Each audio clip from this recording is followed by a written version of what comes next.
Hello friends, and this is Dan again with a second episode of 10 with Dan, where we spend about 10 minutes together. I just want to thank you before anything else for your kind words of encouragement as I try this new thing.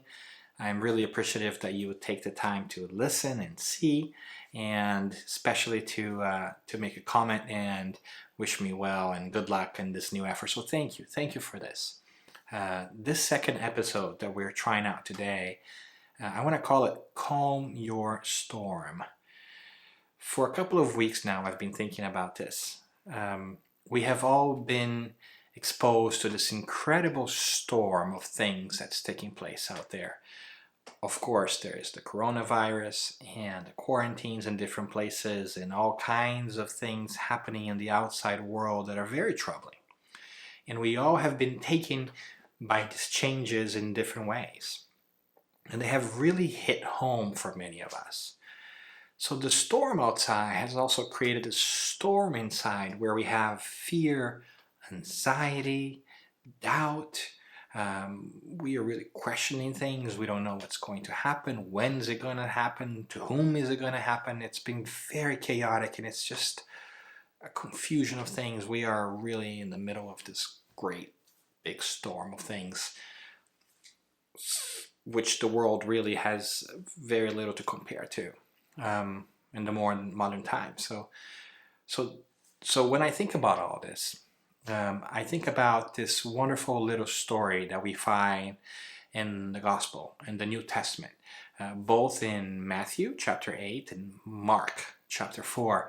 And I really like this story, and it's been sitting with me for a couple of weeks. And this is the story where Jesus takes the disciples on a boat and says, let's go to the other side, right? Because they have things to do and journeys and adventures to take, to embark. And halfway through their journey, in the middle of what I believe is the lake, they are committed. They're in the middle of a storm. It just so happens that the waves are crashing in, water is going to their fishermen's boats, and which are probably not really big anyways. Things are swaying back and forth, and they're really worried about what's going to happen. And in the middle of all this, they say, we're going to die. We don't know how to handle this. Let's get Jesus. And they go find Jesus, who is sleeping in the back of the boat on a pillow.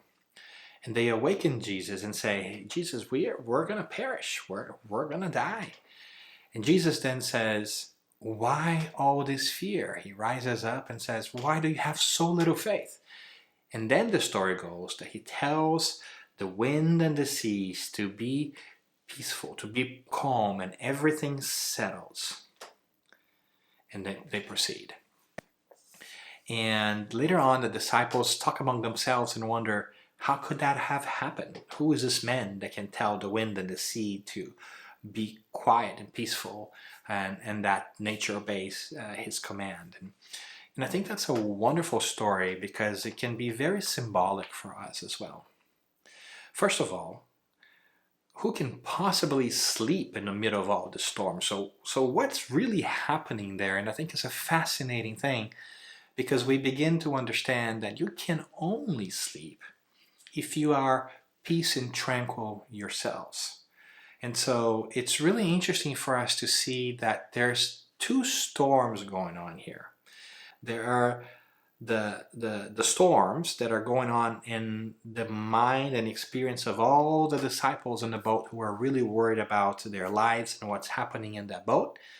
And there is this storm for Jesus, which really isn't a storm because he's not in the least worried. So how could it be that you're experiencing the same thing in the world and have vastly different approaches to how to face it?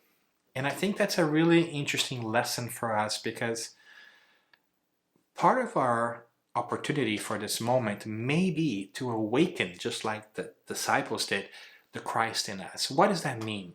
To awaken these lessons that we have already learned about spirituality, about the universe in general, that transcend our physical body, that transcend our material world. When we go back in the middle of all this fear, when we are worried about losing our lives, and we awaken that Christ in us, that is to say, that which we already learned, that life goes on, that no one leaves the physical body before their time because there is God, that things are going to be okay in the long run because God and the good spirits are watching over us. It helps us calm down that fear of the material life piece, and remember that even if the worst were to happen, even if we were to lose our lives, our physical lives, we know that life goes on.